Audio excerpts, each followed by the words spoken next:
9h30, 10h. Circuit bleu, côté expert. Et oui, aujourd'hui, on va vous coacher, enfin, pas moi personnellement, parce que là-dessus, moi, sur le sujet, je suis pas... on a une spécialiste quand même, une experte, comme on dit. C'est Sophie Weidemann, coach de vie et thérapeute. Bonjour Sophie. Bonjour François, Guten Morgen. Alors, mais dites-moi Sophie, déjà, moi, faut m'expliquer une chose. À quel moment on fait appel à une coach ou un coach de vie ? En fait, dans tous les moments de la vie où on a besoin d'un œil extérieur neutre qui va pouvoir vous faire parler de ce qui se passe, par exemple par rapport à une difficulté au travail, par rapport à des angoisses, par rapport à une difficulté à s'organiser, toutes les choses qui nous empêchent d'être heureux et équilibrés sont des sujets pour aller voir un coach de vie. Alors, un coach de vie qui peut aussi être utile par rapport à une actualité qui est très proche, qui est par exemple celle du Covid, puisqu'on en parle encore par rapport à cette situation de dépression et de solitude, la Covid qui fait toujours des dégâts sur notre morale, Sophie. Mais oui, parce qu'en fait, dès qu'on est face à quelque chose dont l'avenir n'est pas clair, ça crée des angoisses. Donc on est de toute façon dans une société, en particulier les jeunes, où toutes les questions de climat, etc., ils se posent beaucoup de questions sur leur avenir et sur ce qu'ils vont devenir et comment ils doivent vivre leur vie. Et donc, c'est des choses qui, effectivement, peuvent être extrêmement angoissantes. Et donc, le Covid rajoute une grosse dose d'incertitude. Et cette incertitude peut déclencher des crises de panique, d'angoisse et du mal-vivre. Mais quel genre de réponse un coach de vie peut apporter, Sophie, face à ce genre de situation ? Alors, les situations dépendent quand même de la personnalité de la personne et du profil, évidemment. Donc, de toute façon, comme je dis régulièrement à cette antenne, j'aime pas forcément les réponses toutes faites. Mais disons, un coaching commence de la manière suivante. On a quelque chose qu'on doit régler depuis longtemps, ou bien on se rend compte qu'on tombe toujours sur le même genre de partenaire, le même genre de situation, qu'on a des choses, pas forcément d'ailleurs un mal-être, mais des choses sur lesquelles on veut progresser. Eh bien, il faut prendre un premier rendez-vous avec un coach. Moi, je suis coach et thérapeute pour déjà trouver la bonne personne. Ça, c'est très, très important. C'est-à-dire le coach avec lequel on sera à l'aise. Ce qu'il vous dit, vous vous y reconnaissez. Et voilà, vous sentez quand vous êtes sorti que vous êtes plus léger, plus clair, etc. À partir de là, dans le premier entretien, on va essayer de voir quelles sont les différentes raisons de ce qui se passe, et en fonction des raisons, évidemment, l'intervention pourra être très différente. Alors là, si vous avez des questions concernant justement cette situation que vous avez peut-être vécue, on parlait d'isolement, on parle aussi d'incertitude, les mots que vous avez cités.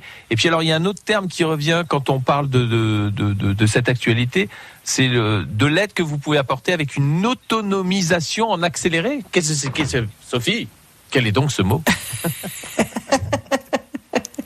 Alors là, quand on s'est écrit, François, je pensais en particulier aux jeunes professionnels. C'est-à-dire que la démarche naturelle, c'est on habite, enfin en tout cas dans notre monde occidental qui est tout de même protégé, on habite chez les parents, on a fini ses études jusqu'au bac, on est fier de soi, on a fait un choix, ce qui est déjà pas facile. Là-dessus, il y a aussi beaucoup à dire.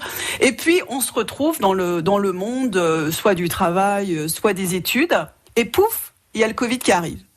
Et là, on s'est dit, on habite peut-être chez soi, ça c'est super chouette, donc on s'autonomise.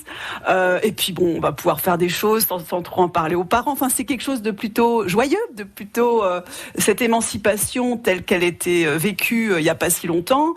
Normalement, dans des familles classiques, on va dire, ce sont des jalons qui sont heureux, joyeux, qui se construisent les uns derrière les autres. Moi, j'ai quand même eu beaucoup de personnes qui nous ont contactés parce que au moment où ces jalons devaient se faire tranquilles, c'est-à-dire je rentre le week-end, c'est maman qui me fait mon linge, ou papa, on va sortir des archétypes. Enfin, vous voyez, on construit les choses petit à petit, on est chez soi, mais les choses sont construites. Tout à coup, vous avez eu tout un tas de jeunes qui se sont retrouvés d'un jour à l'autre, seuls, qui rentraient plus chez eux, qui ne pouvaient pas créer une vie d'adulte avec du lien au quotidien avec d'autres jeunes, etc. Et ça a vraiment créé beaucoup d'angoisse et des personnes qui perdent des pieds, quoi. Et donc, quand je parle d'autonomisation accélérée, c'est qu'en fait, le processus, au lieu de tranquillement, mettre le pied dans la piscine, sentir l'eau chaude, l'eau froide, y aller à plusieurs, tout à coup, on vous pousse dans la piscine d'un coup, et puis vous devez vous débrouiller. Donc ça, c'est effectivement une source de stress très importante. Il faut faire attention, bien sûr, et puis rappel peut-être à une coach de vie. Justement, ça tombe bien, elle est parmi nous, elle est avec vous. C'est Sophie Weidemann qui vous accompagne, 03 88 25 15 15. Si vous avez des questions concernant justement celles que vous posez chez vous par rapport à cette situation face à cette pandémie, on a l'impression qu'on ne va pas en sortir, mais si, rassurez-vous, on va en sortir, mais comment trouver des pistes justement pour vous-même vous sentir mieux? N'hésitez pas à nous appeler 03 88 25 15 15. Sophie Weidemann est là pour vous. 9h30, 10h. Circuit bleu, côté expert. Avec Sophie Weidemann, votre experte du jour, coach de vie et thérapeute, et Sylviane qui nous a appelé au 03 88 25 15 15. Bonjour Sylviane. Oui, bonjour. Sophie vous écoute. Bonjour Sylviane. Bonjour. On vous écoute Sylviane. Eh bien, écoutez, je viens de vivre là quelque chose qui nous est assez dur. Notre petite fille de 16 ans vient d'être admise dans un institut, j'appelle ça comme ça, parce que suite, je sais pas si c'est le confinement, si c'est tout, elle est dans un peu le mutisme et des crises d'angoisse. Enfin, on a du mal avec elle. Donc là, depuis une semaine, elle est dans cet institut et je trouve que je me fais du souci. Est-ce que réellement les remèdes vont être efficaces? Enfin, le cadre de vie n'est pas tellement plaisant, c'est un peu ancien. Alors je me dis que ça aide pas pour les jeunes, ça. Vous avez une réaction de mamie, ce qui est tout à fait normal en même temps. C'est une réaction de mamie. Voilà. Sophie, une réponse à apporter à Sylviane par rapport à cette situation. Donc, une adolescente qui est dans un centre parce qu'elle a ces crises d'angoisse. Alors, explication, Sophie ? Alors, d'abord, je voudrais rassurer Sylviane, c'est-à-dire qu'effectivement, ce genre de sonde fait très, très, très peur. On a vu des choses dans les films, etc., qui peuvent nous inquiéter énormément. D'autre part, dans les instituts médicaux, c'est vrai qu'on fait tout de suite souvent appel à des camisoles chimiques, c'est-à-dire qu'on donne des médicaments qui peuvent paraître forts et qui peuvent mettre effectivement votre petite fille, enfin là, ça fait qu'une semaine, parfois ça peut être extrêmement impressionnant. Je voudrais dire que en particulier en Alsace, le système de santé est excellent. Franchement, au niveau de l'accompagnement des troubles psychiatriques, on a fait énormément de progrès. C'est extrêmement modernisé, et en particulier pour les adolescents. Elle est où? Elle est à l'Elzo? Oui, c'est ça. Oui, ils sont très très bien. Oui. Ils sont très très bien, franchement. Donc tout ça est très impressionnant. Mais moi, je peux vous dire d'expérience, je veux dire, pour vous parler vraiment de choses personnelles, quand j'avais 22 ans, j'étais à Paris, et j'ai eu un ami qui a eu quelque chose de très grave comme ça. Et j'ai été extrêmement choquée. Bon, vous me direz, c'était pas la médecine d'aujourd'hui, mais quand même, n'y connaissant rien, j'ai été choquée. Je me suis dit, mais pourquoi est-ce qu'on l'enferme maintenant, etc. Avec mes 30 ans ou plus d'expérience, vraiment, quand on est dans une phase de crise comme ça, il vaut mieux isoler, sortir la personne de la société, parce que c'est ça qui se passe, pour vraiment la rassurer. Souvent, ça dure 2-3 mois, pas forcément beaucoup plus. Oui, mais c'est ce qu'il faut pour sortir la personne de son cadre, qu'elle retrouve complètement un rythme à elle. Aujourd'hui, je vous dis, il y a vraiment surtout pour les adolescents, des beaux accompagnements extrêmement modernes, etc. Et il vaut mieux se dire 3 mois. Moi, j'ai par exemple eu un client, juste après de se marier, à 30 ans, il a fait une crise totale. Oui. Et donc, il a été interné 3 mois. Souvent, les internements de 3 mois, c'est justement pour les cas pas trop graves, quoi. C'est-à-dire, il y a un moment dans la vie où on flanche. Il y a un internement de 3 mois. Alors, effectivement, souvent des médicaments, c'est très impressionnant. Puis après, on ressort de là, on reconstruit et on passe à autre chose, quoi. D'accord. Donc, ça peut durer aussi moins. Hein, ça peut durer. Moi, je vous parle. Moi, je suis pas médecin. Là, je parle de choses qui sont à côté des miens, puisque là, on est.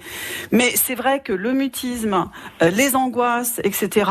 En même temps, 16 ans, c'est un moment de passage. Donc, simplement, elle fait une adolescence peut-être plus dure que les autres. Oui. Ça veut rien dire pour son avenir. Ça ne veut absolument pas dire que son avenir est foutu, etc. Au contraire.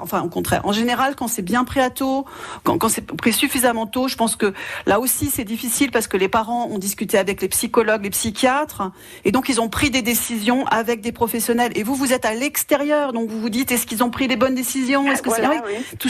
Mais oui. Alors qu'en fait, je suis sûre que les parents ont fait de leur mieux par rapport à des choses qui sont difficiles à expliquer parce que c'est un métier. Et donc, eux, ils ont discuté avec des professionnels. Je vous assure que si vos enfants ont interné leur fille, c'est certainement pas pour l'évacuer ou se débarrasser d'elle. Je pense que c'est une démarche très, très dure. Et là, il faut faire confiance aux parents. Est-ce que Sylviane, en tant que mamie, elle a un rôle à jouer aussi, et pour la rassurer, justement, est-ce qu'elle peut faire quelque chose, elle, Sophie? Tout à fait. Alors, il y a deux choses à faire. D'une part, faire confiance à vos enfants. Ça, c'est très important parce que ça peut couper. C'est-à-dire, non, mais c'est facile à dire, mais on se dit, mais est-ce que c'est bien? Ils le mettent là-dedans. Enfin, est-ce qu'ils se débarquent? Ouais, mais non. Donc, c'est facile à dire de faire confiance. Hein. Donc, vraiment soutenir vos enfants parce que, votre fille ou votre fils et votre belle-fille ou beau-fils, parce que c'est pas une démarche facile. Et ensuite, tout ce qu'il y a à faire, c'est effectivement, si vous avez le droit de voir votre petite fille, la gâter. Oui, c'est ce que j'ai des fruits, des machins, c'est tout. Les gâteaux de la mamie, voilà, tout ça, ça fait du bien. Oui, j'y suis allée 2 fois et chaque fois, je lui ai rapporté des petites choses, même un petit courrier, je lui avais fait un petit mot, enfin bon. Qu'est-ce qu'elle dit, elle? Quelle est sa réaction? Rien. Ah oui. Oui, pour l'instant. Pour l'instant, Sylviane. Pour l'instant. Donc ça veut dire qu'elle est encore bloquée dans son angoisse. Complètement. Et vous savez, je veux pas vous faire peur, mais 16-18 ans, ça peut, c'est le moment où on peut penser à des solutions extrêmes. Donc le fait de l'interner. Oui. Voilà. Et là, elle est suivie, Sylviane, elle est suivie. Voilà, donc, c'est ça. C'est important qu'elle soit suivie, et ça, c'est bien, c'est super pour elle, en tout cas. Sylviane, n'hésitez pas à nous rappeler, en tout cas, tenez-nous au courant, et nous, on sera toujours là pour vous aussi, d'accord? À votre écoute. Je vous remercie beaucoup, ça m'a fait du bien. Bon courage, Sylviane. Bon courage. Sophie Weidemann, coach de vie, est avec vous. Vous avez des questions, des interrogations par rapport à une situation comme celle de Sylviane ou autre, n'hésitez pas, 03 88 25 15 15. 9h30, 10h. Circuit bleu, côté expert. Avec Sophie Weidemann, coach de vie, qui est toujours avec vous, bien sûr. Sophie, question quand même. C'est quoi les signes qui font qu'il faut qu'on soit alerté, il faut qu'on agisse par rapport à une réaction comme la petite fille de Sylviane? Quels sont les signes qui nous alertent? Alors effectivement, quand on voit un jeune, que ce soit un jeune professionnel, un jeune adulte, étudiant ou un adolescent, à partir du moment où la personne change d'attitude, il faut être alerté. Alors évidemment, il faut faire la différence entre un changement d'attitude lié à l'adolescence, où souvent un jeune peut être plus agressif, etc., et un changement d'attitude parce que effectivement, il commence quelque chose de nouveau. Alors un jeune qui ne parle pas, ça elle l'a bien décrit, qui ne parle plus, qui s'isole, qui évite, c'est-à-dire qu'il est normal d'être nerveux quand on va avoir un examen ou quelque chose, ou bien quand on déménage. Par contre, quand on commence à éviter certaines choses à cause de l'anxiété, là, on est face à un trouble de l'anxiété qui peut devenir une angoisse. Et ce qu'il faut savoir, c'est que les troubles de l'anxiété ou de l'angoisse qui sont nés dans l'adolescence par rapport au déroulement normal d'une adolescence, ou maintenant avec le Covid, si on le soigne pas, même si ça part, ça risque de revenir, de repartir, et ça peut pourrir toute la vie.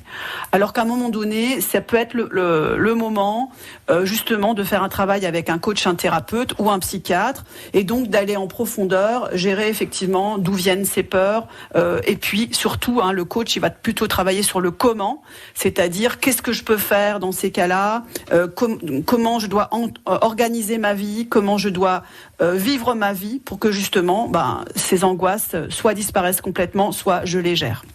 Merci Sophie Weidemann d'avoir été avec nous. Je vous rappelle que vous pouvez contacter Sophie en allant sur le www.cabinetweidemann.com. À très vite pour une nouvelle émission avec vous, bien sûr, Sophie Weidemann, coach de vie et thérapeute. À bientôt.